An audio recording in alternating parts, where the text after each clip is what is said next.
যোৱা লোকসভা নিৰ্বাচনৰ পিছত অসমত এনেকুৱা 22টা ঘটনা ঘটিছে আৰু আজি এইটো 23 নম্বৰ আৰু এই গোটেই ঘটনাটোবিলাকৰ লগত এটা কিছুমান বিশেষ মানুহ জড়িত হৈ থাকে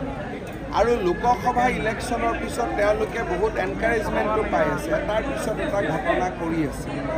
আমি টাফ একশ্যন ল'ম এতিয়া মই ডিজিপিক পঠাইছোঁ দিনলৈকে will take toughest possible action Piyush হাজৰিকাকো মই যাব দিছোঁ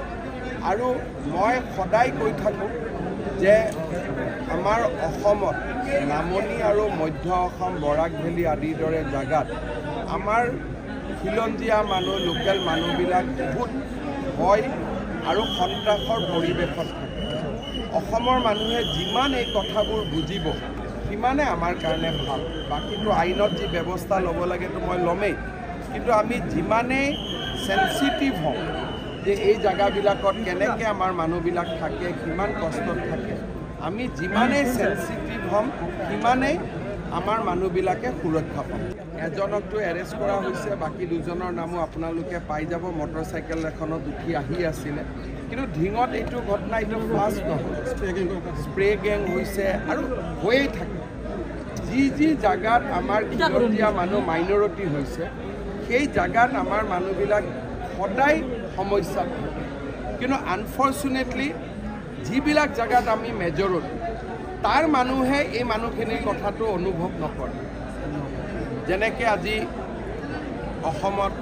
কিবা এটা ঘটনা হ'লে অসমীয়া বঙালী কৰি দিয়ে কিন্তু কোনো বঙালী মানুহে ছোৱালীক ওপৰত হাত নিদিয়ে কিন্তু আমাৰ মানুহখিনিয়ে চিন্তা কৰি থাকিব বঙালীয়ে চিন্তা কৰি থাকিব অসমীয়াই চিন্তা কৰি থাকিব মাৰোৱাৰীয়ে চিন্তা কৰি থাকিব হিন্দীভাষী কিন্তু আমাৰ শত্ৰু কোন মিত্ৰ কোন মানুহে এইটো আজিলৈকে উলিয়াব নোখোজে বা নাজানে বা মানুহে এভইড কৰে that is the biggest irony সেইটোৱে আজি আমাৰ আটাইতকৈ ডাঙৰ সমস্যা চৰকাৰেতো পদক্ষেপ লৈয়ে আছে চৰকাৰে পদক্ষেপ লৈ থাকিব কিন্তু মানুহৰ ভিতৰত থকা যিটো জন্তু সেই জন্তুটোক চৰকাৰে কেনেকৈ আগত বুজি উঠিব এইটো ঘটনাৰ পিছতহে চৰকাৰে গম পায়